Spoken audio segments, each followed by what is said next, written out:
So let's look at an example of the chi-square two-way test for independence. Let's look at this example of religious affiliation and gender. So here's a basic table of counts or frequencies for our religious affiliation variable and our gender variable. This is just a contingency table. Right? You can see that we have 143 people who are women and Protestant, 75 people who are male and don't have a religious affiliation. This contingency table, it has 2 rows and 3 columns. So R is 2, C is 3, and the total sample size is 518. So if you add up all of those 6 counts, you'll get 518. We want to know, are these 2 variables, are they independent or dependent in the population? We just have a random sample of data, so we don't actually know what's going on in the population, but we're going to use this random sample and the knowledge of the fact that it's a random sample to really say something about the population, make a conclusion. So the preliminaries we've already checked in the sense that it is a random sample, right? It is a contingency table, and the expected cell counts are going to be larger than 5. That's just a reflection of the fact that the sample size is pretty large, right? This is, in general, if you have a larger sample size, you're not going to run into problems in terms of the preliminaries required for the two-way chi-square test for independence. So let's move on to steps 1 and 2. We are conducting a two-way chi-square test for independence, so our hypotheses are as follows. The null is that in the population, gender and religious affiliation are unrelated. They're independent.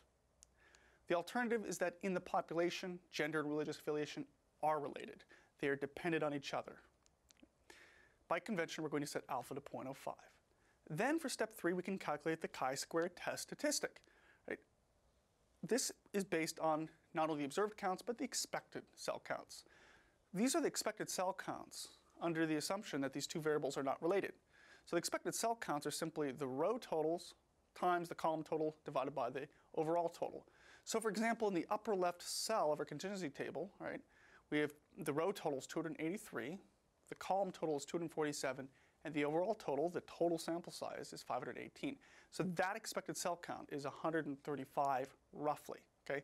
So looking at the upper left-hand corner, the expected cell counts, if religion and gender are not related, that is going to be 135. Again, it's just a function of the fact that we're taking the row total, so there are 283 females overall, and then we're finding the total number of people who are Protestant, which is 247, and the overall total, which is 518.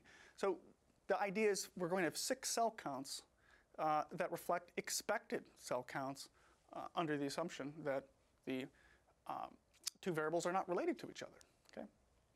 Then based on these expected observed counts, we can compute the test statistic. Right? The chi-square test for independence is that it's just based on this test statistic where I is an index for the total number of cells. So in our case, we're going to have 6 cells. We're going to have I equals 1 to k equals 6. Right? Because we have 2 times 3 equals 6 cells.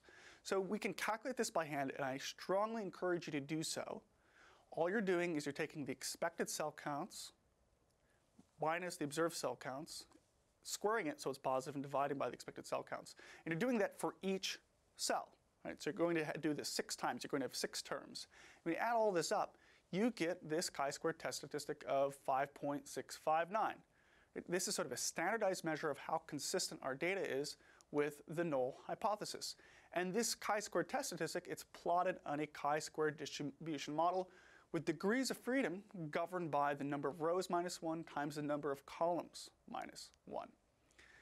Once we've calculated the chi-square test statistic, we can compare this test statistic with a critical value or use this test statistic to compute a probability or p-value.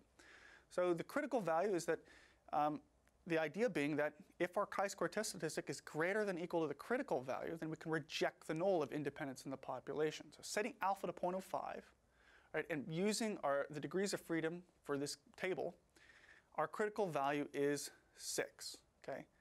And in this case, since our test statistic is less than 6, we're going to fail to reject the null at the alpha 0.05 level.